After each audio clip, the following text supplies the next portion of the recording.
from Davao City. Kung bumoto po kayo, salamat po. Ano? Salamat po. Kaya nga po, kahit si VP Sara ang pumunta ako talaga nung dahig, nung birthday ni VP Sara, inimbita ko kasi ako, kaya birthday ito ni VP Sara, pupunta talaga ako kasi gusto ko lang marinig ang kanyang comment din sa akin. Pagkakita namin ni VP Sara, sabi ko, VP, happy birthday.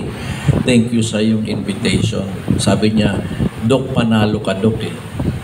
Sabi niya, tatakbo ka ba ulit ng 2028?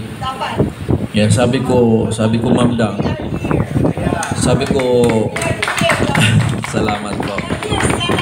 Thank you po. Salamat po. Sabi ko, yun po ang desire ng puso ko, Ma'am VP, but ikaw po ang aking ipapadesign. Sabi ko kay Ma'am VP. Sabi niya, sige Dok, sabay-sabay ka lang, ibibil kita ng 3 years. Kaya sabi ko kay Mrs., pwede na tayong umuwi. Yun yung gusto kong marinig. So kaya, andyan ko napapansin nyo, nakikita nyo po pag nasaan si VP. Although not all the time. Ang last time sa Japan, sabi ko sa mga tao doon, parang pag nakita natin si VP, parang gusto natin magpa-picture na lahat. Parang sobrang pas-artista yung nakikita natin. Nalilito tayo, ano ba to? Sa ganda ba to ni VP? Pero sabi ko, actually, wag kayong malito. Kaya natin gustong magpa-picture kasi siya po'y nagbibigay ng pag-asa sa atin. Pag nakita natin sa barangay, may pag-asa ang Pilipinas. Sabi ko nga doon sa speech ko doon, sometimes nagdadasal tayo sa Diyos. Sinagot naman yung problema ni Lord. Pero iba lang yung technique ni Lord, paano isolve yung problema. Di ba may mga ganun tayo? Na-solve yung problema, pero yung gusto kong approach, iba yung lumabas. Sometimes akala natin, hindi na tayo nadingig ng Diyos. Kasi ang ganitong nangyari na sa Pilipinas, puro corruption na. Nagdasal kasi tayo na maging first world country tayo. Sana maging Singapore tayo. Ngayon nung nanalo na si APRRD, sabi natin, ito na yon. Magiging Lee Kuan Yew. Magiging Singapore na tayo. Salamat Lord, sinagot. Ngayon, ano nangyari ngayon? Hindi na ba tayo sinagot ni Lord? Bakit ganito na? Alam niyo ang binigay ni Lord sa akin na message? Sinasagot ko nga iba lang yung teknik ko. Kailangan mo na may weak president para lumabas mo na yung mga buhaya. Kasi yung kung mga buhaya nakatago yan, hindi tayo magiging Singapore. Kaya pagdating ni VP Sara, mawawala na yung mga buhaya na yung talagang malinaw na mga kurap na yan. May style si Lord na hindi natin style. Kaya nga doon sa Davao, yung pinakaunang ibon na Philippine Eagle na binread sa loob lang ng building, ang tawag doon ay Pag-asa. Kasi siya yung monkey eating eagle na nabreed. Kasi pawala na ang monkey eating eagle eh. Ang ating agila, di ba, si VP Sara, siya rin po ay Pag-asa. Ngayon, darating ang 2028, ililipad na ang Pag-asa. Pero hindi siya tatawaging monkey eating eagle. Tatawagin siyang crocodile eating eagle. Tama ba? Umanda kayong lahat dahil obvious na. Pero I am together with the VIPSD na napakasakit. Kasi itong pinag-uusapan natin trilyon, flood control pa yun eh. Tip of the iceberg pa yun. Ang dami pang korupsyon sa iba't ibang department. Kaya nga sabi ko, pagka sa ibang bansa, pag may infra project, sasabihin ng mga kontraktor doon, another opportunity to make a world-class infrastructure that this country will be proud of. Ganun ang ibang bansa. Sa Pilipinas, another opportunity to get a kickback. Kailangan mabago na po.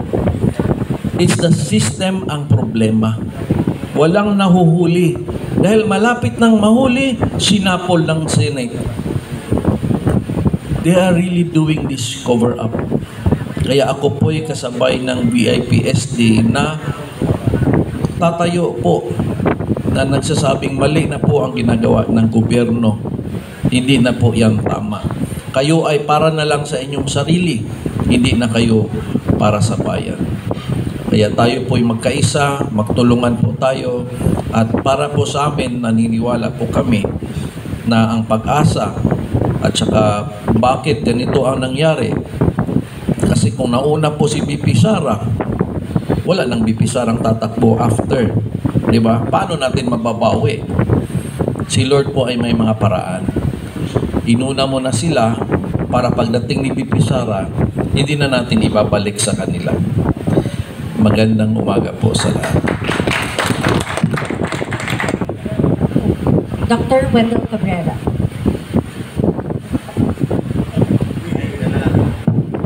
Good morning po sa ating lahat, no? Kagagaling ko lang ng Cebu, no? I just arrived last night. Kasi nga, kung narinig nyo, merong nangyaring lindol doon, di ba? So, nangyari yung lindol, that was September 30. Immediately the following day, October 1, nag-fly kaagad ako doon, no? To, of course, with DDS Saraol Confederation, isa tayo sa nagbigay kaagad ng tulong, no? Dumating din si BP Sara kaagad, no? Siya ang pinakaunang dumating doon without any fanfare, without any media. Yung mga nakikita natin sa Facebook na may mga pictures sa BP Sara doon, ang nagkuha noon, mga ordinary people, walang media, no? Dumating si Lokolokong BBM October 4. Kung hindi ba naman si Raulo nagbenta ng bigas, ibibigay mo dapat yan eh, kasi nasa lantayan, di ba? Kung devastated yung country, ay yung area, if the area has been devastated by earthquake or perhaps typhoon and other calamities, the government should be giving free rice and other goods to those affected. But anong ginawa? Pinagyayabang pa na pwede na kayong bumili ng murang bigas. Tama ba yun? Di ba? Hindi.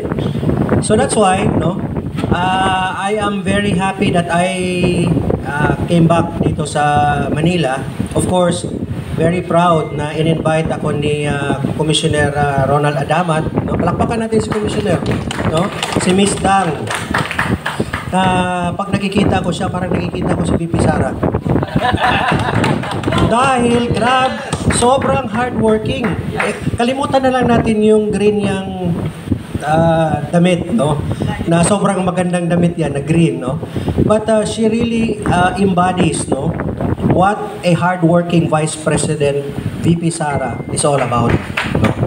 And I'm sure on the side of DDS Saraol Confederation, no? By the way, what is DDS Saraol Confederation? No? DDS Saraol Confederation is a broad alliance of different groups who are supporting the Duterte family, especially Tatay Digong and Vice President Sara Duterte. Nakakatuwa, no? Palakpakan natin si Tatay Digong. Sinong na-miss dito si Tatay Digong?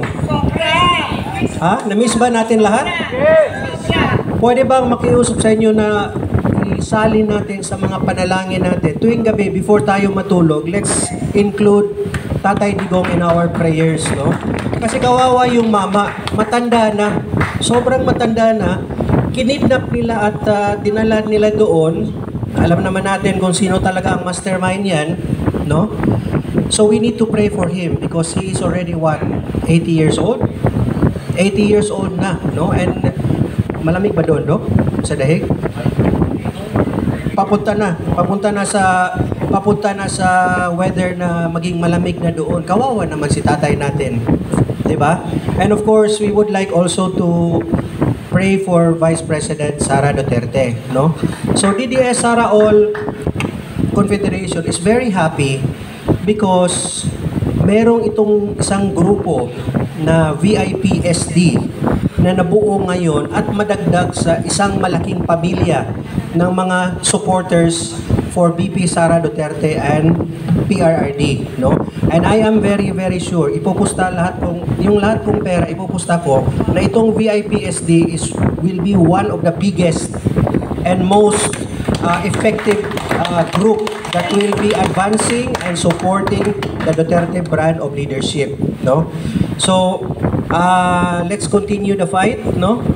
Tama yung sinabi ni Commissioner Ronald Adamat, no? Na itong corruption, 1.7 trillion ba? 1.7 trillion tapos aatakihin nila si BP Inday sa 125 million na confidential funds. Di ba mga loko-loko? No, tapos merong COA ruling na above board naman yun. No? At hindi pa yan dyan sa flood control. Hindi pa natin nasilip yung farm to market road ng DA. No, hindi pa natin nasilip yung mga dams dyan sa NIA. Adami pang mga government agencies na meron ding mga kapulastugan na ginagawa. No? So this is just the tip of the iceberg actually. That's why VIPSD and all other groups, no, my group, by the way, I'm the national president of Kilusang Pagbabago Pilipinas, no. We are really at the forefront of advancing the transparency advocacy, no. In fact, doon sa Visayas, meron tayong tinayong grupo doon na task force na nag-iikot-ikot sila to investigate, to gather documents that will really expose all those irregularities, no? Especially doon sa mga farm to DPWH and all these things, no? So I hope that we will hold the line. Ang mga tao kasi ngayon, and I'm sure you will agree with me, no? All of us here, I'm sure will agree. Ang mga tao kasi ngayon, ordinaryong tao, hindi nila alam na hawak pala nila sa kamay nila ngayon at the palm of their hands right now, dalawang matinding kapangyarihan, no? Una, hindi nila alam na hawak pala nila ngayon yung power, no? Pangalawa, malamang, I'm sure alam nila pero hindi nila alam paano gamitin ito. So that's why tayo, no, sa DDS Sara All Confederation, VIPSD, itong bagong grupo na I will be really rooting for, no, in the next days to come, and I will be including it in my prayers as well. We will teach people to use that power at the palm of their hands and exercise it.